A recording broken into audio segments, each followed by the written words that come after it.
to change your thinking from appearances and how things look and how other people view me, okay?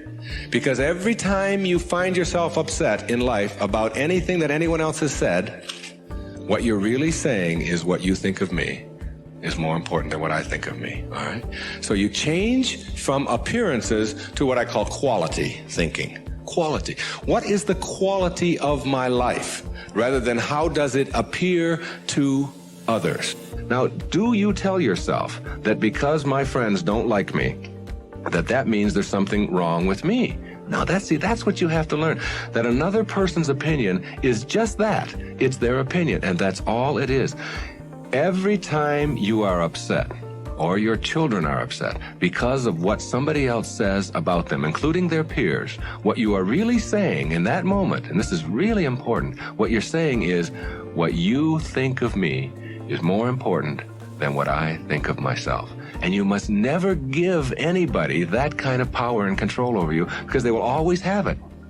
The funny part about approval, for those of you who really want it, now I'm here to tell you that I like approval. I enjoy it. I find it one of the most exciting things in the world. I like it when people read my books. I love it when people applaud. I like it when people tell me nice things and all. I like approval. I'm the first one to admit it. What I don't do is I don't need approval.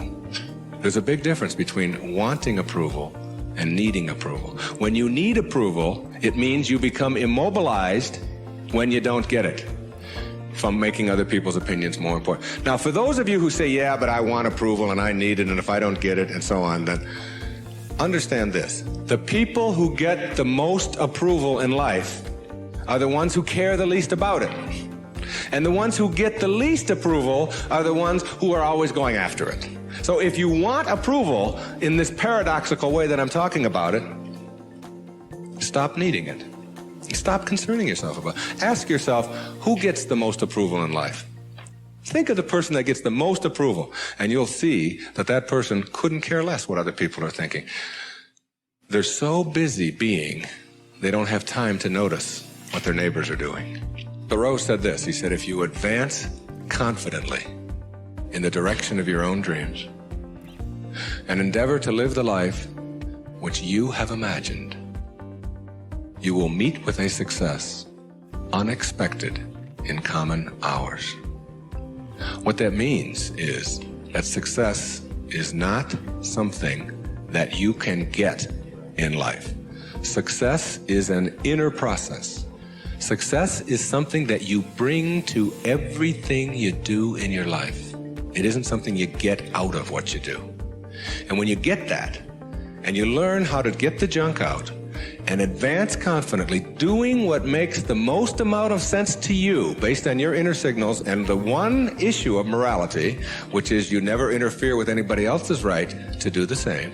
Each person has their own right to advance confidently in the direction of their own dreams. And when you violate that, you're violating the principle of the universe, the essence of the universe, which is cooperation and harmony. Then success will begin to chase you.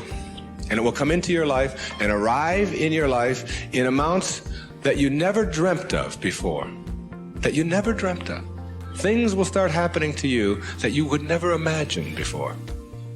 I'm working on a book right now that's going to be called You'll See It When You Believe It. And when you start believing in some of these principles, you'll start seeing things that you were blind to for so long. When you were back here in the 2 and the 3 and the 4 and the 5, when you were moving away from yourself, as long as you're moving back towards your universal essence, your harmony with yourself, your cooperation with the rest, things will start happening in ways that you never dreamt of. Jung called it synchronicity.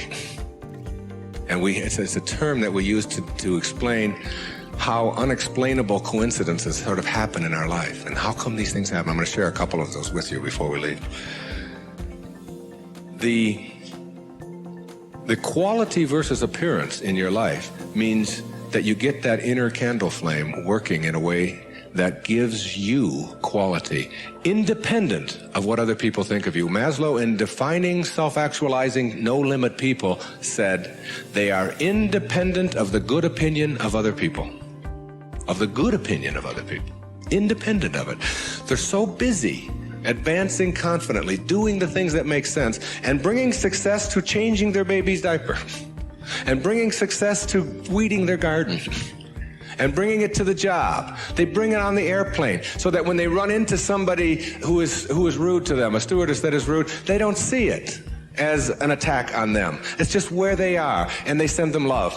Help them a little bit, you know? They're kind. When somebody wants to get in on the freeway, and they're one old temptation when they were on the 1 to the 6 side was to say, oh yeah, nobody's getting in front of me, I'm getting there first. It's like, they slow down a little bit. They don't have all that type A stuff of having to beat somebody else and having to defeat somebody. It's a new way of being. It's a way of quality where your harmony allows you to cooperate, and you are a part of what this whole thing is about. New way of being, quality rather than appearances. Another new way of being, very important. Living your life on ethics rather than rules. Ethics rather than rules. All these rules, all these ways of having to do things, somebody else dictates to them. Do you know that some of the most immoral acts in the world have been perpetrated in the name of the rules? These are the laws. What do you think Nazi Germany was all about? Everybody doing all these horrible things to other people. I'm only doing my job was the defense we all heard at Nuremberg. I was just doing my job. If it's an immoral rule, it's immoral to obey it. And self-actualizing people, as Maslow tells us, have rules inside of them that they could never obey, never disobey, ever. And they have to do with ethics, how you treat people. How do you think we get to where we are now? You know who Rosa Parks was? The woman in the South, the black woman in the South who said, not today, I'm not going to the back today, no way. I know what the rules are. The rules were all over the place. If you needed a reminder, there were signs every place, colored in the back, white in the front. And she said, no, I'm sitting here. And that made all the difference. Ethics, not rules. When your children start disobeying rules that need to be disobeyed, don't be surprised. When I was in the service, they had a policy on Guam, where I was stationed, which would not allow the Guamanian civilians to shop in the PXs and the Navy exchanges. But they did allow all other civilians to shop in the Navy exchanges and PXs. But if you were Guamanian, that is, if your skin was dark and your eyes were shaped a little different, then you couldn't. A clear, outright violation. I was a serviceman. I was in the Navy. I was a communications cryptographer. They had a newspaper on the Guam Daily News, and it said, an invitation to speak your mind. There was a letter writing contest.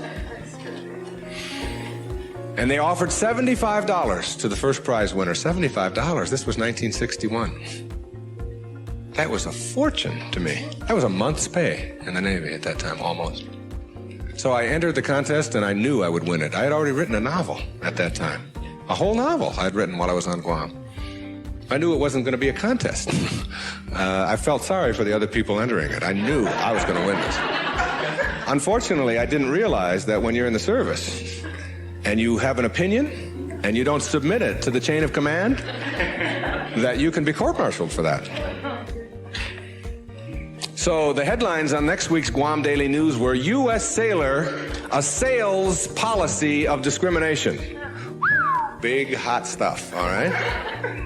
And I was called before a vice admiral, Commander Naval Forces Marianas Islands, and threatened with a court-martial because I had disobeyed the rules, even though the rule was immoral. There are lots of them like that. And when I went in and they threatened me with a court-martial, I told them this was my battle plan. They didn't have Xerox machines in those days, so I had to get a lot of carbon paper.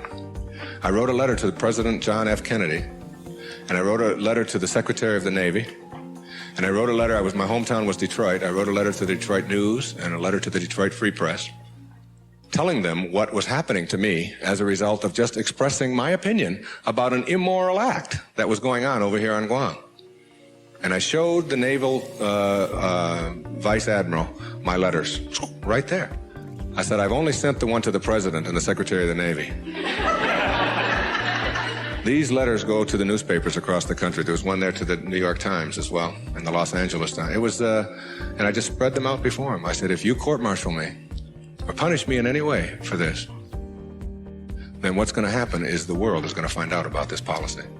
And I'm prepared. I'm ready. I can handle it. And I was 20 years old at the time, or 21.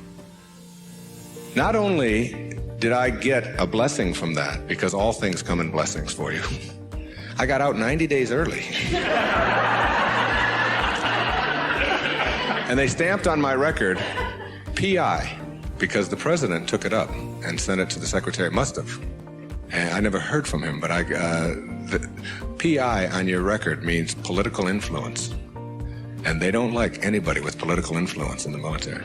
And as soon as they saw that, they said, this is somebody we probably will be giving a discharge real soon. There was no court-martial, and in September of 1962, a brand new policy was initiated on Guam, which allowed any civilian to shop in the Navy exchanges. And it came about as a result of someone saying, these rules are immoral, and therefore it's immoral to obey them. New ways of being, ethics rather than rules. And when your kids want to know why, how come these rules are so stupid? How come we have to do this? Encourage them to change them. My mother always did that.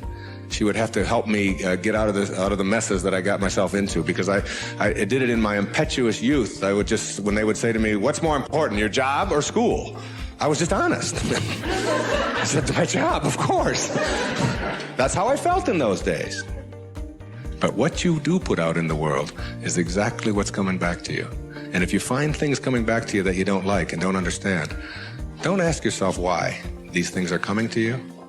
Ask yourself what you're doing to make them come back to you. And when you start putting the responsibility on yourself, you'll start seeing dramatic changes. Dramatic changes. A new way of being. Instead of rules, ethics.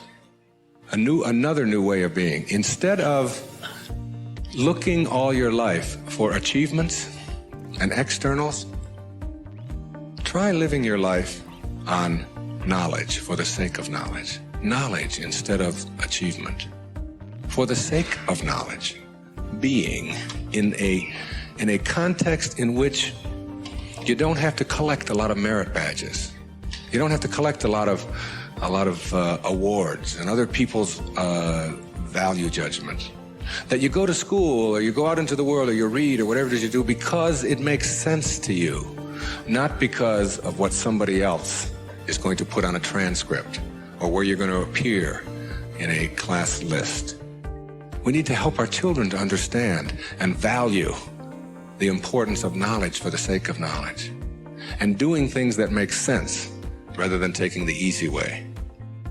Knowledge rather than always trying to achieve. We're in an achievement-oriented society, which tells us that we evaluate and judge a human being based upon how many achievements he has.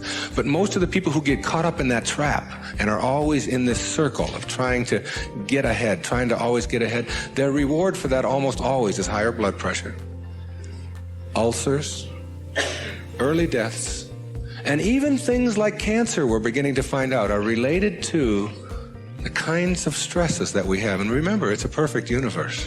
There's no stress in it. There's only people thinking stressful thoughts. And when you put that pressure on yourself to always achieve and get ahead of the other guy, you miss what it's really all about. There's nothing wrong with goals. It's falling in love with them that's the problem. It's not being able to be flexible and alter them. If you have a goal to get here, to get $100,000 in the bank, to get to this promotion, to get 2 cars in your garage, whatever it is that your goal is, and you're on your way to that, and you're always working at the goal, all of this stuff on your way to the goal is called striving, and that's what you learn, striving. And striving is a very low-level place to be. When you get to your goal, because all you've ever known is striving, you will just always suffer from this disease called more. You will just upgrade your goal to $200,000, 4 cars, and 2 houses, and another wife, and a younger one, and all of these kinds of things. If you have a goal and you understand that every step along the way is a present moment to enjoy and to live, then the goal won't become any obsession. I don't have any goals in my life. People ask me, where are you going to be 5 years from now? What are you going to be doing? What's next for you? I just I remember what Lincoln said, who to me was like the greatest person who ever sat in that White House. He said, I never had a policy. He said, I just tried to do what made the greatest amount of sense each and every day of my life as I sat there as the President of the United States. And I think there's something really significant in that you don't have to get it all planned out and follow a certain pattern and do it a certain way. If you just sort of trust your inner instincts and go with that and live each moment, the goal stuff will all take care of itself. But if you're sacrificing and pushing your life aside and suffering on your way to trying to get someplace, you'll never get there. It will always elude you, because once you get there, you'll just have to upgrade it. And that's because that's all you'll know. Nowness is that purest form of sanity, living in this moment and enjoying it. And all the rest of it will sort of work its way out.